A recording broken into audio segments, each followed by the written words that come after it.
Welcome to everyone joining us today in person and online for the Animals in Society Research Initiative Distinguished Lecture Series. My name is Manisha Dutta, and I'm Professor and Lansdowne Chair here at the Faculty of Law, where I direct the Animals in Society Research Initiative at the University of Victoria. Our interdisciplinary research unit is based in the Faculty of Law, and we are delighted to welcome you from wherever you are joining us across the globe. Here at the University of Victoria, we acknowledge with respect the Lekwungen peoples on whose traditional territory the university stands, and the Songhees and Wasanich peoples whose historical relationships with the land continue to this day. In alignment with many Indigenous and anti-colonial worldviews and scholarly writings, we recall the more than human life, the animals included, who are Indigenous to this territory and whose fates have been fundamentally shaped by colonialism. We know that settler colonialism, present in what is now called Canada, is indelibly shaped by anthropocentrism and ideas of nature, devaluation of nature, concepts of animality, and these effects, they animalize and dehumanize humans as well as the naturalized entities themselves. The Animals in Society Research Initiative is a research hub that is hopeful to inspire conversation across these and many other problems, addressing systemic violence and marginalization in multiple forms. For information on our work, please visit our website, and our wonderful coordinator, Holly, is posting a link on the chat now for you, as well as an email address for ASRI if you'd like to receive our newsletter and stay up to date. Today, we are so delighted to welcome Professor Dr. Chloë Taylor, who's Professor of Women and Gender Studies at the University of Alberta. Professor Taylor is the author of 3 books on French philosopher Michel Foucault and the editor or co-editor of many more, including the very recent Routledge Companion to Gender and Animals, published in 2024. She has published widely on a range of topics, including the philosophy of sexuality, prison abolitionism, animal ethics in journals such as Hypatia and Philosophy Today. We will have some time after presentation for question and answer. If you are joining us online, please feel free to put your question in the chat, and we look forward to reading it out loud after Dr. Taylor's presentation. We normally are online, as you know, with our Distinguished Lecture Series, but we are delighted that Professor Taylor is able to join us in person today. So with no further ado, I turn it over to Professor Taylor. Thank you, Manisha, for the introduction and for inviting me to give this presentation. And thank you, Holly, for organizing everything and for all your help. And thanks to all of you for being here at this busy time of year. So as you see, my talk today is Loving Animals, Hating Humans, and I'll be speaking fairly briefly at the start about loving animals, and then the longest section is about human misanthropy, and then there's a third short section on more than human misanthropies. So to start with, loving animals. So animal ethicists and critical animal studies scholars have written extensively on the topic of loving and not loving animals. In the introduction to his 1975 book, Animal Liberation, for instance, Peter Singer observed that he is not inordinately fond of dogs, cats, or horses, and his arguments for animal welfare should not be attributed to feelings of this kind. Singer explains his issue with inordinate fondness through an anecdote about an animal-loving woman who gushes about her dogs while offering him a ham sandwich. The point being that loving animals is often love for particular pet species and not a consistent ethical position towards all sentient animals. In her 1978 article, Eating Meat and Eating People, published 3 years after Animal Liberation and 2 years after Tom Reagan's article, The Case for Animal Rights, philosopher Cora Diamond critiqued the male philosopher's rationalistic approaches to animal ethics. Although Diamond is an animal ethicist herself and wished to reach many of the same conclusions as Singer and Reagan regarding our treatment of animals, she argued that the ways they argued for these ends were obtuse. For Diamond, what we need is not high-level rational arguments, but to interrupt deeply entrenched ideas that block our natural empathy and love for other creatures. Diamond's attribution of moral value to emotions anticipated ecofeminist critiques of Singer and Reagan. Josephine Donovan in 1990 and Val Plumwood in 2000, for instance, each observed the irony of male philosophers insisting on their superior human and masculine reason in defending animals, when it is precisely this trait of rationality that has long served to justify men's domination over non-human animals and women. For Plumwood, it is thus a matter of astonishment that such an approach could be considered liberatory of animals. In contrast, with Singer and Reagan, ecofeminist and feminist animal studies scholar, and Cora Diamond as well, have often approached animal ethics through an ethic of care, prizing emotions such as empathy and love. Despite the great value of this ecofeminist work, Singer was not wrong to note the inconsistency of love, which we see in Donna Haraway's writing on companion species, for instance, in 2003 and 2007, her When Species Meet and Companion Species Manifesto, in which she describes her love for her dog Cayenne Pepper and dogs in general, but defends animal experimentation and describes herself eating animals. Similarly, in her 2011 book, Loving Animals Toward a New Animal Advocacy, feminist scholar Kathy Rudy argues that her love for dogs should be recognized as akin to a sexual orientation, but defends eating humanely farmed animals. Cases such as these have led critical animal studies scholar Vasile Stănescu to declare that loving animals is not enough. As both feminist and critical animal studies scholars have shown, not only is love insufficient when it comes to protecting women, children, and animals from violence, but it may even be used as a justification for harm. In There's Something About the Blood, Tactics of Evasion in Narratives of Violence from 2018, critical race and critical animal studies scholar Nikisha Elena Alexis compares the autobiographical writings of conscientious omnivores with the literary genre of plantation romances, for instance. Plantation romances are novels that describe slavery as a benevolent institution in which slaves are cared for in bucolic rural settings. They're sometimes called anti-Tom novels. While plantation romances recount tales of kind and indulgent masters, the narratives of conscientious omnivores describe small family farmers lovingly raising animals and feeling sad when it comes time to kill them. Alexis observes that justifications for both slavery and conscientious omnivorism attend to the good feelings of the dominant parties rather than to the experiences of the dominated.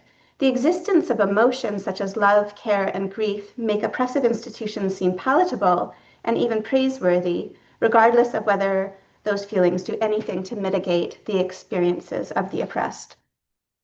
In Requiem for Tia Maria from 2024, critical animal studies scholar Alexandra Isfahani-Hammond provides another complex reflection on loving animals, recollecting years in her adolescence when she rode a horse named Tia Maria, and you see her on the screen. That's Tia Maria with Alexandra when she was a teenager. Isfahani-Hammond made a promise to Tia Maria to buy her after she finished high school. However, at 18, she stopped riding, and only years later did she make a, quote, futile call to the Rock Creek Park Horse Center, only to be told that there was no horse there by Tia's name, and no one knew what had become of her. Decades later, Isfahani-Hammond reconstructs what Tia Maria's life and death would have been like and recalls her own acts of dominating the horse as she had been taught to do. Although she adored Tia Maria, retrospectively, she perceives the relationship to have been oppressive, and she writes her requiem as an apology. Isfahani-Hammond expresses bewilderment that the oppression of horses is so difficult for most people, including many animal studies scholars, her younger self, and her animal-loving parents, to perceive.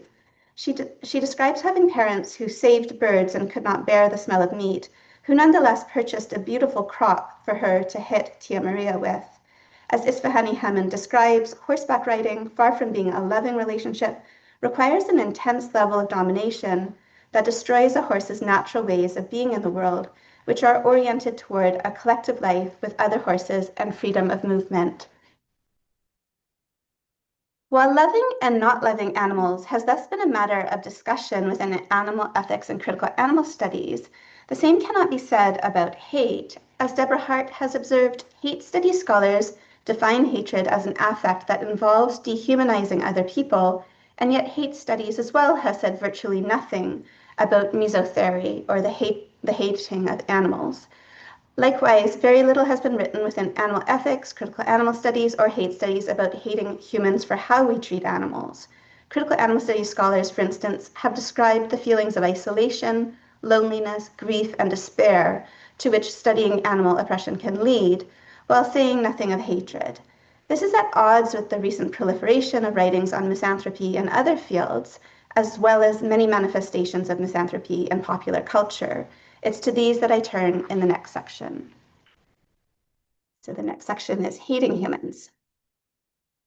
Misanthropy is not new in Western history, literature, or philosophy, but it has been sporadic, and misanthropes have often been seen as comic figures.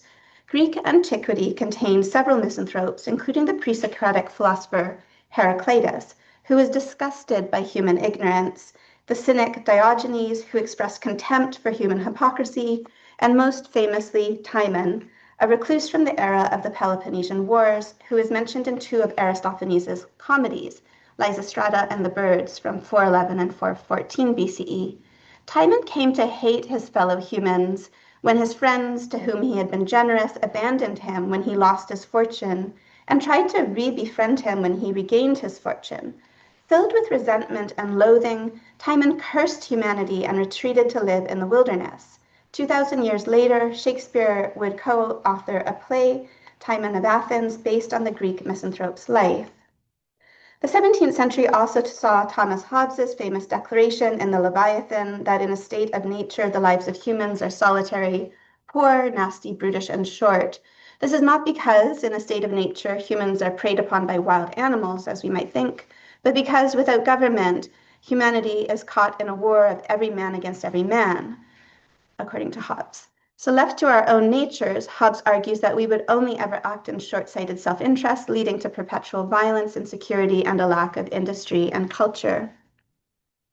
15 years after the Leviathan, in his 1666 comic play, The Misanthrope, Molière created the most famous misanthropic character in literature, Alceste, who, on finding everywhere nothing but base flattery, injustice, self-interest, deceit, and roguery, decides he cannot bear it any longer and that he will break with all mankind. Also treating misanthropy comically, Jonathan Swift's 18th century satirical novel, Gulliver's Travels, describes Gulliver traveling the world having adventures. On his journey, Gulliver meets the king of Brobdingnag, the ruler of a race of benevolent giants, who describes the English as the most pernicious race of little odious vermin that nature ever suffered to crawl upon the surface of the earth. Gulliver also meets the Huins, a superior race of horses, who feel contempt for filthy and irrational humans. Upon his return to England, Gulliver becomes a recluse, save for two horse companions, as he has found that humans the world over are petty, savage, and irrational in comparison with equines. Less amused, 19th century German philosopher Arthur Schopenhauer lamented that human existence must be a kind of error and that there are only two kinds of people in this world and we should avoid them both. In the 20th century, French philosopher Jean-Paul Sartre famously declared that hell is other people. This line is from his 1944 play, No Exit, in which he describes three damned souls whose punishment is not fire and brimstone, but to be trapped in a room together for eternity. In Misanthropy, the Critique of Humanity, Andrew Gibson observes that a reoccurring theme in misanthropic writings is that the world is composed of knaves and fools, and either way, it's hell to be around us. So what's notable from today's perspective is that all of the great misanthropes in Western history, philosophy, and literature hated humans because of the misery and pain that we inflict on one another, and not because we are destroying the environment and killing off other species. With the exception of Gulliver's horses, these worlds of knaves and fools are entirely anthropocentric narratives. In contrast, today we are witnessing an unprecedented proliferation of misanthropy, but it is an anthropocenic misanthropy, grounded in an awareness of how humans have reshaped the planet for the worse and are driving species extinctions. Fusing the concepts of the Anthropocene and misanthropy, for instance, Joshua Clover and Juliana Sparr's collaborative poem, #Misanthropocene, 24 Theses, first performed live in Oakland in 2014, attributes the author's misanthropic despair to species extinction, human domination of animals, and environmental harms. To cite just one of Clover and Sparr's 24 Theses, they write, this is the 10th thesis, 10th of all, fuck the propelling of sand from the bottom of the ocean floor in a high arc so as to construct new islands. Fuck that this is called rainbowing. Fuck any sort of dredge. Fuck how racehorses don't get to fuck each other, but instead the stallion is trained to mount a dummy mare made of plywood and fuck a heated plastic vagina. Fuck the prince of any country ever. Fuck Palm Jumeirah and Palm Jebel Ali and atrazine.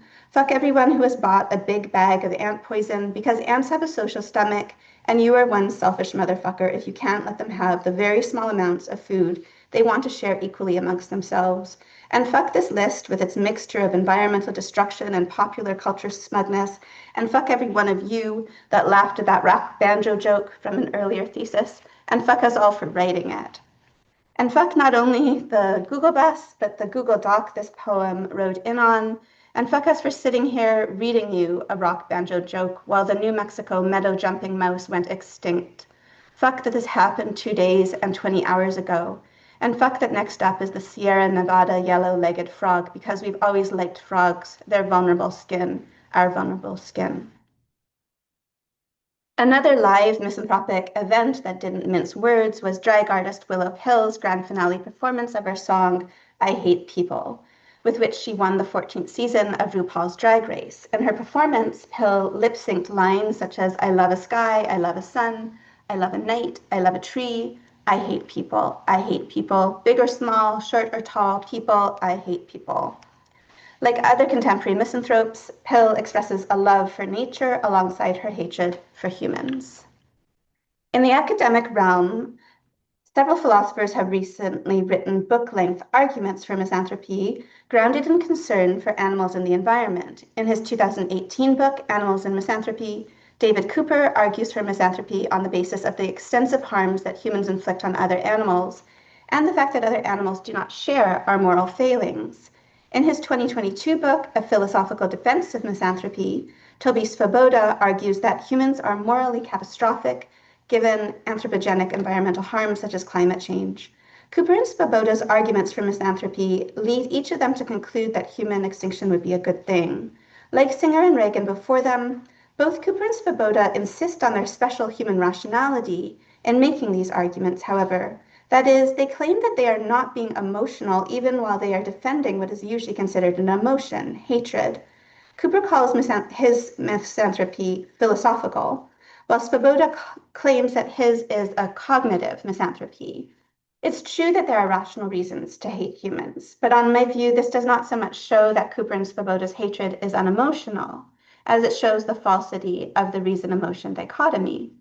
Going back to Donovan and Plumwood's responses to Singer and Reagan, Cooper and Svoboda's disavowal of emotion, while somewhat predictable within the profession of philosophy, may be unhelpful to animals and nature as it reinforces the very dichotomy on which human supremacy is premised.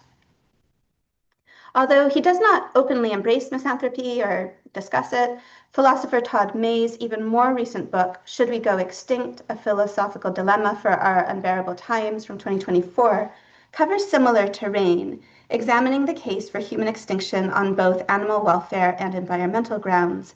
May briefly considers that not all humans are equally responsible for our unbearable times, but quickly sets this point aside, arguing that it is not a matter of desert, but of impact. In other words, May is not saying that the entire species deserves to go extinct, but is asking whether it would be better for the planet if we did so. For May, while not all humans have historically had the same detrimental impacts on the planet, this has only been because some humans lacked the technology or abilities to do more harm. He notes, for instance, that countries that historically consumed few animals per capita and did so in ways that caused limited suffering and environmental harm, have eagerly taken up cruel and ecologically catastrophic Western models of industrial animal agriculture, scaling up their per capita meat consumption. Partly as a result, and given their great populations, some of these countries are now leading drivers of global warming and biodiversity loss. For May, it seems that any group of humans will be as ecocidal as the next if given the means and opportunity. While May maintains an ambivalent stance, never answering the question in his title, misanthropy is apparent in his rejection of human population reduction as a possible alternative to extinction. For May, if we were merely to reduce our population to a more sustainable level, our numbers would inevitably rebound and the species would have the exact same impacts all over again. Making this point repeatedly, May advances an essentialist view of humans as inevitably destructive of the environment and our fellow creatures and incapable of learning from our mistakes. We see arguments similar to May's in several recent works of popular science and history. In If Nietzsche Were a Narwhal, What Animal Intelligence Reveals About Human Stupidity, for instance, biologist Justin Gregg seeks an evolutionary explanation for human ecocidality and asks, what if we acknowledge that sometimes our so-called human achievements are actually rather shitty solutions, evolutionarily speaking? The animal kingdom suddenly explodes with beautiful, simple minds that have found elegant solutions to the problem of survival. In her Pulitzer Prize-winning book, The Sixth Extinction, environmental journalist Elizabeth Kolbert speculates that humans must have a madness gene that hardwires us to destroy everything in our sight, including our closest kin. Although these are hypotheses that paleontologists continue to debate, Kolbert argues that Homo sapiens not only caused the Pleistocene megafauna extinction, but also the extinction of all other species of humans, just as we are now driving the non-human primates, our closest remaining cousins, to extinction. In the best-selling book Sapiens, A Brief History of Humankind, Yuval Noah Harari also accepts the view that Homo sapiens killed off all other species of humans, suggesting that xenophobia has been a fundamental characteristic of Homo sapiens since prehistory. Harari describes our killing off the Neanderthals as the first and most significant ethnic cleansing campaign in history. For Harari, there is no justice in history, and those moments in human history that are usually understood as progress, such as the transition from hunter-gatherer to agrarian societies, were in fact calamitous mistakes, not only for ecosystems and non-human animals, but for humans as well. In Humans, A Brief History of How We Fucked It All Up, British journalist Tom Phillips similarly argues that human history is a long series of catastrophic decisions in which oppression and violence are endemic. Like Harari, Phillips highlights the invention of agriculture as one of humankind's all-time biggest fuck-ups. Resisting the anthropocentrism of Anthropocene discourses, environmental studies scholar Eileen Christ also recasts history to emphasize human ineptitude rather than greatness. For Christ, far from humans being masters of the planet, we are so impotent to control our numbers, appetites, and plundering technologies, and so indifferent to our swallowing up the more than human world, that we are now a colonizing force in the biosphere, stripping it of its biological wealth and potential, as well as its extraordinary beauty and creative art. While capital M, man, may be a dominating force in the planet, Christ suggests that men are not. On the contrary, the power of anthropos, man, capital M, is herding men willy-nilly into the banished condition of being forced to participate in a master identity where there will be no escaping from the existential and ethical consequences of that identity. Christ does not call for human extinction. However, she argues that we should welcome limitations of our numbers, economies, forms of habitation, and uses of land and sea. While Christ only argues for population balance, there are many who are skeptical that anything less than human extinction can save the planet. The Voluntary Human Extinction Movement, whose acronym is pronounced vehement, for instance, hopes that the current generation will live long and die out. For vehement, phasing out the human species by voluntarily ceasing to breed will allow Earth's biosphere to return to good health. Other antinatalist organizations include Stop Having Kids, whose website argues that the global expansion of the human population is the catalyst for an unconscionable amount of needless suffering. These are some of their signs, and these are some of the activists holding up such signs, and they put them around cities. So academic arguments for antinatalism include Théophile de Giraud's The Art of Guillotining Procreators, an Antinatalist Manifesto, David Benatar's Better Never to Have Been, and Patricia McCormack's The A Human Manifesto. And those are from 2006, 2006, and 2020. While de Giraud argues for human extinction primarily because existence entails relentless suffering for humans, Benatar and McCormack have both insisted that their antinatalism is philanthropic rather than misanthropic. Nonetheless, de Giraud cites ecological as well as philanthropical arguments for antinatalism, and in a 2015 article, The Misanthropic Argument for Antinatalism, Benatar has acknowledged that there are misanthropic as well as philanthropic reasons for antinatalism. As he puts it, our lives are both a harm to ourselves and a terrible evil wreaked on other species. As literary theorist Amelia Quinn has observed, these authors' work seem to embody a misanthropic resignation to the irredeemable nature of the human, and she suggests that their paradoxical insistence on philanthropy at times may be a response to misanthropy's associations with Malthusianism.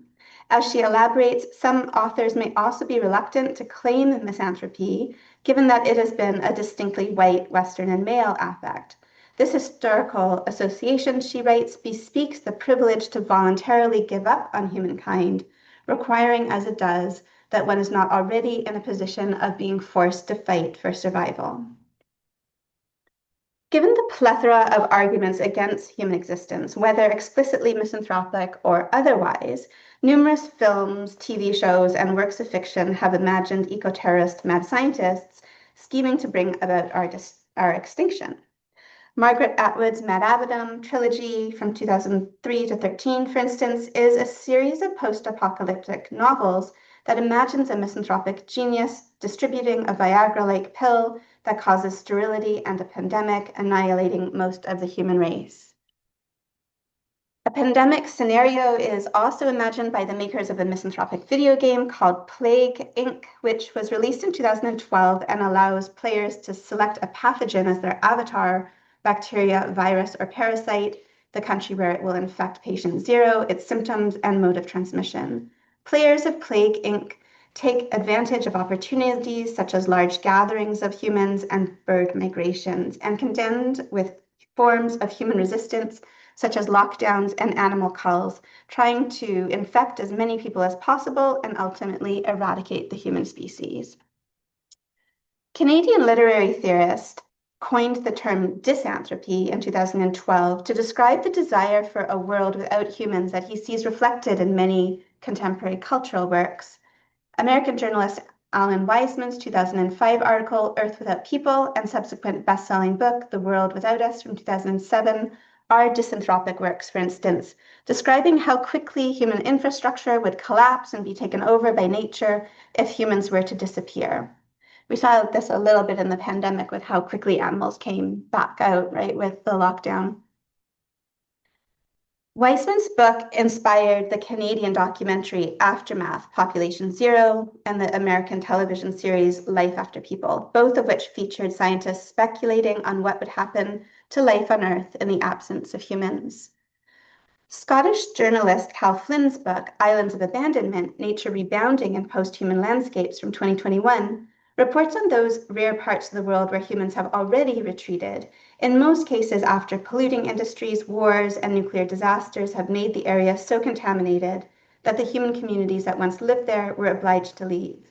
Islands of Abandonment documents that, however terrible the damage that industries and warmongers inflicted on these areas, in the absence of human interference, nature has rebounded to an astonishing degree. And all of the wild animals that have returned to Chernobyl is a well-known example. There's animals living there who were considered extinct in Europe, and they're there again. And they have cancer and so forth from the radiation, but they're surviving, reproducing, and so forth. So Flynn reports on extraordinary instances of phytoremediation, with hyperaccumulating plants removing arsenic and heavy metals from soil and post-conflict zones, and animals living with radiation and chemical pollutants in their environments and bodies, disabled but surviving and even thriving in numbers greater than when they had to coexist with humans. Flynn's accounts of nature rebounding, even in areas where humans have done their worst, provides comfort in the knowledge that life on Earth will survive humans, especially if our extinction comes sooner rather than later, but leaves readers with a dark perception of humans as inherently detrimental to our environments. Like earth scientists Simon Lewis and Mark Maslin, Flynn discusses how prior to 1492, even indigenous people in the Americas had impacted their environments through extensive deforestation for the purpose of agriculture, and how the apocalypse caused by European diseases, like the earlier waves of Black Death in Europe, resulted in extensive reforestation and a temporary cooling of the planet. As Flynn describes, European diseases spread across the Americas more rapidly than settlers themselves, such that many of the landscapes Europeans encountered and perceived as Arcadian dreamscapes and forest primeval as they moved west were, in fact, other examples of nature rebounding in recently post-humanized landscapes. Although indigenous people had and have vanishingly small environmental footprints compared to white settlers, they're deforesting, clearing forests for plant agriculture, subsistence plant agriculture, which is very different from animal agriculture and especially industrial capitalist animal agriculture, but it still had an impact on the climate, for instance. So she's suggesting that ecosystems are always better off, even with humans who have tread the most lightly on the earth. So significantly, this may be true even when human intervention is intended to be ecologically beneficial. So in the case of the former mining region in Scotland, where she grew up, for example, Flynn shows that animals and plants are more likely to prosper on the massive slag heaps left behind by the shale oil extraction industry when they are just left alone by humans than when scientists attempt to restore them. Similarly, Flynn suggests that it may be best to abandon ecosystems to already introduced newcomer species, allowing old and new residents to develop novel ways of coexisting on their own, rather than for conservationists to intervene in what are usually futile and damaging attempts to recreate lost ecosystems. Given our track record, Flynn urges us to recognize the benefits of surrendering control. If disanthropy is one form that misanthropy can take, disidentification with the human may be another.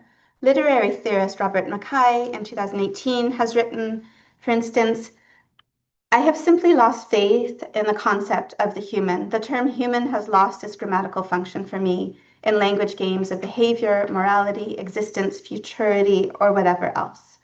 Drawing on queer theory, Mackay describes compulsory humanness as akin to compulsory heterosexuality and describes ethical veganism as a refusal to perform compulsory humanness.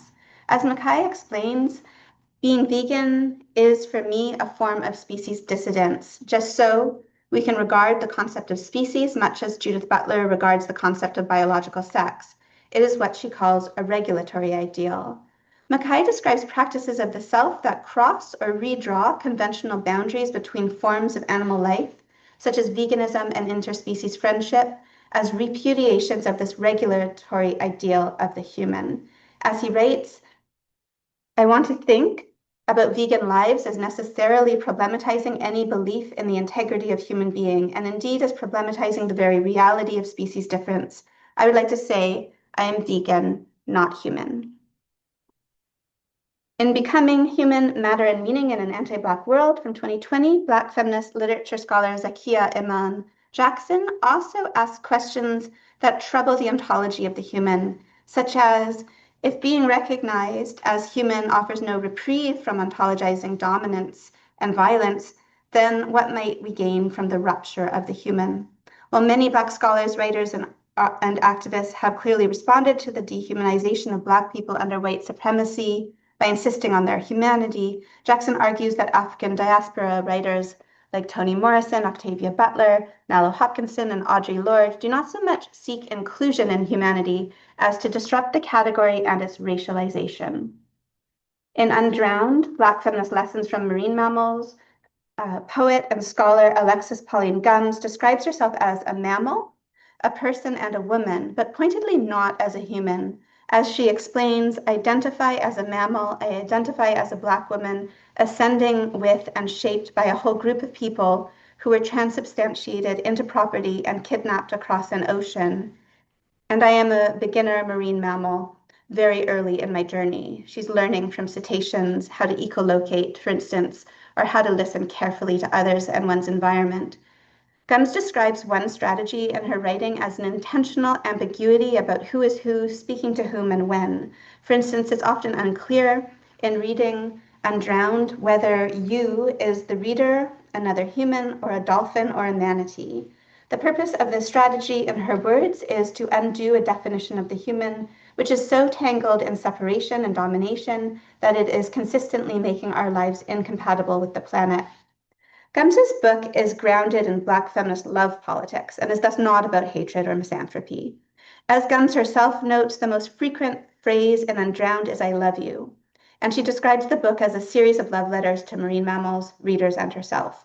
Nonetheless, I mention her here because I think she's interesting from a misanthropic perspective as she distances herself from the human and embraces interspecies identifications instead. Undrowned is subtitled Black Feminist Lessons from Marine Mammals, and Gums argues that animals such as cetaceans can teach us about resistance as well as echolocation. In 2020, the same year that Undrowned was published, an endangered pod of Iberian Peninsula orcas began attacking tourist and fishing vessels, spinning them around and breaking their rudders, sinking several. The attacks continue to this day and have been widely celebrated as an orca uprising. The final section of this presentation will turn to more than human insurgencies such as these, as well as literary accounts of animal resistance. So more than human misanthropies. Histories and philosophies of misanthropy have usually assumed that hating humans is a uniquely human phenomenon. Tom Tyler, for instance, writes that self-loathing is central to misanthropy. It is, however, possible for more than human animals to hate humans, and one form that human misanthropy can take is allying ourselves with those animals, as in calls to join the orca uprising. Critical animal studies scholars have increasingly recognized the ubiquity of animal revolution, revolt, resistance, and rage, and numerous fictional works have described non-human animals as agents who actively defend and avenge themselves against humans, sometimes with the support of human allies. In some cases, the animals in literary works are explicitly described as hating humans, while in others, hatred is implied by animals' actions. So it's to these literary works and real-life events with which they resonate that in turn in this section. An early example of a literary work describing more than human misanthropy is Patricia Highsmith's 1975 book, The Animal Lover's Book of Beastly Murder. She's the author, if you don't know her, of The Talented Mr. Ripley, and also it was made into the movie Carol. Do people know the movie Carol? It's based on one of her books, but okay. So she's a pretty well-known writer, but she has, and she's mostly or she's, I think, pretty much exclusively a murder writer. She tells the stories of murder, but she has this one book that's all stories of animals committing murder. So as the collection's title suggests, animal lovers are meant to take pleasure in tales of animals killing humans, and Highsmith's biographers describe her laughing hysterically while she wrote these stories. So much did the topic of animal vengeance delight Highsmith that it spilled over into several of her other story collections. A few of the human victims in Highsmith's tales of animal revenge are innocent bystanders, including a human baby whose face is bitten by rats who had been harassed by her older brothers in The Bravest Rat in Venice, and another human baby who is blinded by pigeons who are irritated by unrelated adults in Two Disagreeable Pigeons. Most of the humans who are attacked and murdered by non-human animals in Highsmith's tales deserve, quote unquote, deserve it, however, such as the men who violently mistreat a camel named Jamal in Jamal's Revenge, and a pig named Samson in The Dead of Truffle Season. Jamal and Samson each go on to find better homes in humans once they have dispatched their abusers. Also unlikely to be mourned by the reader are Ernie Henshaw, an industrial chicken farmer who is pecked to death by his chickens in The Day of Reckoning, and Mr. Webster, who tries to massacre his son's hamsters, but instead bleeds to death when they bite his jugular in Hamsters versus Websters. In several stories, humans are described siding with the murderous animals against their own human family members. Ernie Henshaw's death by chicken is orchestrated by his wife Helen, for instance, who opened their coops and locked her husband in the barn. And Mr. Webster's son Larry is described as on the side of the hamsters. In Highsmith's The Terrapin, a boy stabs his mother to death after she throws a turtle into boiling water, whom he had hoped to have as a pet. The mother's blood-curdling screams are described in comparison with the turtle's silent death. Although we might say that it's the author and intended readers of these tales who are misanthropic, Highsmith is clear that at least some of the animals in her stories hate humans as a collective and not just the particular humans whom they kill. In Ming's Biggest Prey, for instance, a cat named Ming is described thinking, people, Ming detested people. Like most misanthropes, Ming is willing to make exceptions, in his case for his companion Elaine. To be clear, however, in all the world, he liked only Elaine. Ultimately, Ming will murder Elaine's lover, Teddy, who has made multiple attempts on Ming's life when Elaine wasn't looking. While most small animals in Highsmith's tales succeed in killing humans through collaborative efforts, Ming works alone, jumping onto Teddy's shoulder as he descends a flight of stairs, hanging on so that the man falls and fatally strikes his head. In the story's happy ending, Ming is left alone with Elaine, who has finally realized what kind of man Teddy was and expresses her love for Ming. Animal vengeance is also a theme of Olga Tokarczuk's Nobel Prize-winning novel Drive Your Plow Over the Bones of the Dead from 2009. The novel describes a series of incidents in which hunters are found dead in a rural area in Poland. A first hunter dies by choking on a bone of a deer whom he has poached, so that's the only one that's not murder.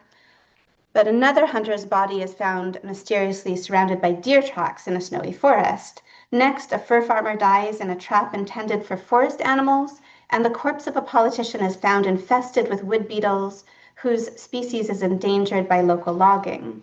Finally, the town's priest, who has recently blessed a chapel for St. Hubert, the patron saint of hunters, is murdered, his church set ablaze. Throughout the novel, the narrator, Janina, tells anyone who will listen that the forest animals are avenging themselves against hunters. And although the animals are innocent since they are acting in self-defense, she is adamant that their agency be recognized. Although the villagers mostly consider Janina mad, a few agree with her. Ultimately, it is revealed that Janina herself has been murdering the hunters, but she believes that the animals are acting through her. In the case of the hunter who choked on a deer's bone, she remarks that his death was vengeance from beyond the grave. In a striking scene, a friend shows Janina a short video on the internet showing a handsome stag attacking a hunter. Quote, we see it standing on its hind legs, striking the man with its front hooves. The hunter falls over, but the animal doesn't stop. It stamps on him in a fury. It doesn't give him a chance to crawl away on his knees. The man tries to protect his head and to escape from the enraged animal, but the stag keeps knocking him down again. Janina lies in a dark room watching the video over and over again. And the images you see are from a video that you can find on YouTube of a French hunter being attacked by a stag in 2020. So it's 11 years after Drive Your Plow was published. This isn't the case that inspired the scene, but it's very similar. The stag stands a lot on his hind legs to attack the hunter, and that's how the hunter looked afterwards. So resonating with Drive Your Plow, and this scene in particular, there are real life cases in which hunted animals attack and even kill their human hunters. And in these cases, if we can judge from the internet, humans overwhelmingly side with the avenging animals. So in August 2025, for instance, Texas millionaire, ranch realtor, and trophy hunter Asher Watkins was gorged to death by a Cape buffalo whom he was stalking on a hunting safari in South Africa. An outpouring of social media responses to the news cheered for the buffalo and viewed the hunter's death as karma. While in reality, the buffalo was shot dead instantly by another hunter after goring Watkins, fans imagined Watkins's head mounted on the buffalo's wall as a trophy and edited photos to show the buffalo giving press conferences explaining why he had killed the interloping human. Finally, Laura Jean Mackay's award-winning novel, The Animals in That Country, imagines a zoonotic virus that enables the infected to understand animal languages. While initially such a superpower seems appealing to many animal-loving characters in the novel, as the pandemic spreads, it quickly becomes clear that infected humans are driven mad by a cacophony of misanthropic communication, with cows, for instance, conveying their trauma and hatred of humans for taking their babies. The novel culminates in a scene of mass drowning when a pod of whales seizes upon the opportunity to communicate with humans by beckoning them to their deaths at sea. Like Gums's Undrowned, Mackay's account of cetacean resistance was published in 2020, the same year as the Iberian Peninsula orcas began their insurgency. So to conclude, traditionally, misanthropic has been a pejorative term, even within an environmental context, and indeed it's been a charge against which environmental and animal ethicists have had to defend themselves. As a case in point, in a 2024 episode of the podcast Overshoot, host Nandita Bajaj observes that eco-defense groups have been viewed as misanthropic, portrayed as wanting to save the earth at the expense of humans. Against this misperception, Bajaj argues that environmental organizations such as Overshoot are fighting for both ecological and social justice. Although Bajaj is building on a point made by podcast guest and environmental journalist Christopher Ketchum about the intersections of social and environmental justice, he surprises her at this point by saying he wants to argue in favor of misanthropy, an interjection that is perhaps indicative of an increasing willingness to claim misanthropy in the late Anthropocene context. As Ketchum explains, when he looks across the landscape of this civilization and culture, he is overwhelmed by misanthropy, overwhelmed by a feeling of loathing and disgust at what we've become. He concludes, if this is the apogee of human affairs, then bring on the misanthropy. My loathing is fully formed and ready to explode. Bajaj, her co-host Alan Ware, and Ketchum laugh companionably at this point. It is clearly understood that Ketchum's loathing is not for them. As is usually the case, misanthropy is not total or incompatible with human friendship. Similar to this combination of loathing and laughter, Thesis 20 of Clover and Spar's #Misanthropocene states, this is how the Anthropocene ends. We go to war against it. My friends go to war against it. They run howling with joy and terror against it. I go with them. Despite its misanthropy, Clover and Spar's poem is collaboratively written and performed, and the poets name friends in the audience, such as Natalie Cornflakes, wishing happy birthday but fuck you to Wendy Trevino. In Misanthropic Camp, or What's So Queer About Misanthropy, Amelia Quinn identifies Clover and Spar's poem as an example of paradoxical and half-hearted misanthropy. Identifying as a half-hearted misanthrope herself, Quinn ironically observes, it was perhaps inevitable that a humanity we find so perennially disappointing is also found to be disappointingly ineffectual at misanthropy. Close quote. After all, more often than not, misanthropes are ambivalent and contradictory in their human hating. For instance, Quinn discusses the drag queen Divine, who you see here, who summarizes her political views as kill everyone now, even while demonstrating care and affection toward her family of misfits. Clearly, when Divine wishes death on everyone, she does not mean everyone. Far from wishing to retreat from humanity like Timon or Alceste, Quinn observes that Divine has a subcultural collective of adoring fans who relate to her performance as a manifestation of their own deep-seated rage against a social world designed to exclude them. For oppressed groups, Quinn observes that there are pleasures associated with misanthropy, and that expressions of misanthropic rage may be a way of disrupting human norms and envisaging new utopian worlds to come, all the while retaining optimism for the possibility of forging new forms of human community. The queer misanthrope whom Quinn describes is not the miserable hermit with a hateful disposition who genuinely wishes suffering on humanity, but is a weaker modality, often characterized by camp frivolity.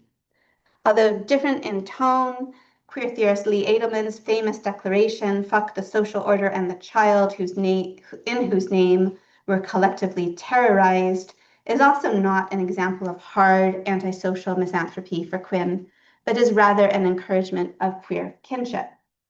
So throughout this paper, I have found some examples of misanthropy to be more helpful than others. I am, for instance, more sympathetic to critical theory perspectives on misanthropy, such as Quinn's, than to misanthropies that biologize human ecocidality.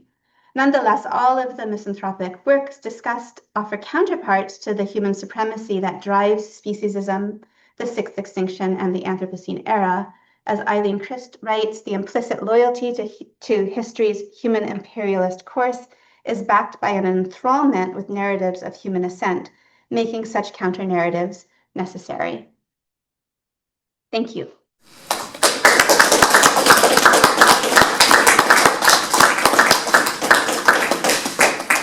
Thank you so much, Chloe. for that really capacious chronicling, my goodness, of every cultural reference that I can think of and more in terms of misanthropy.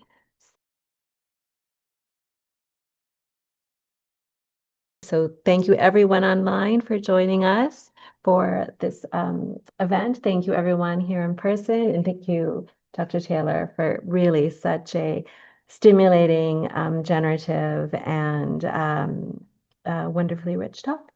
Please join me in thank you, Dr. Taylor.